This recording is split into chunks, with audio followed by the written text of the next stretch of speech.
ناصر منسي. ناصر منسي، وفي كام نقطة كده عايزين نتكلم فيها عن ناصر منسي. مش عارف الناس واخدة بالها منها ولا لا. هو طبعا المركب اللي فيها ربنا ما بتغرقش، واللي معاه ربنا يعني يمشي على المية زي ما بنقول. فناصر منسي عنده ميزة غريبة، هي مش في كل المهاجمين، ان هو ما بيرفعش عينه على الجون اصلا. يعني كل المهاجم اما الكرة بتجيله، مثلا لو داخل انفراد او الكرة جات له قريبة من ال 18 او في اي مكان، وهو عايز يشوط او عايز، لازم يرفع عينه على الجون، لازم يبص الجون ده واقف فين اصلا، الجون ده اصلا فين. فاهمني؟ لكن بص مثلا معايا كده، مثلا في الجون الاول بتاع ناصر منسي امبارح في ماتش الزمالك، كرة جت في نص الملعب، طبعا خوان قاعد يخبط في اللعيبة، وصلت لفتوح. فتوح قام ناصر طبعا قطع ما بين الاتنين مدافعين.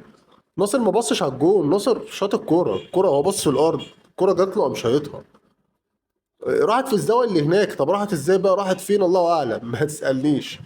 ولو مثلا رحنا بصينا على الجون التالت، طبعا الكرة تعرضت، ناصر حاول يوقفها ما عرفش، فطلعت على ال 18 بره. فطبعا المدافع خط النص ما عرفش يسيطر، يعمل الاستحواذ على الكرة.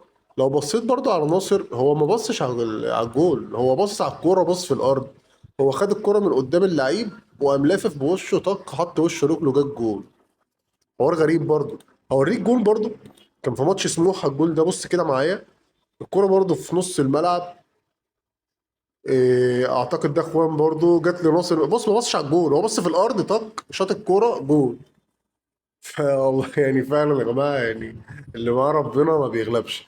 فناصر منسي عنده ميزه، ان هو ما بيبصش على الجون. يا جماعه ناصر منسي حافظ الجون فين، وش رجله عارف الجون فين، مع انه هو مش مهاجم اللي يخوف، مش السوبر، مش المهاجم الجراي، بس هو بيعمل اللي عليه، مجتهد. مجتهد وبيعمل اللي عليه وربنا بيجازيه. فالحقيقه ناصر منسي مهاجم اسطوره.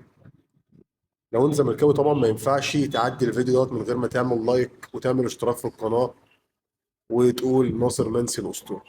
سلام.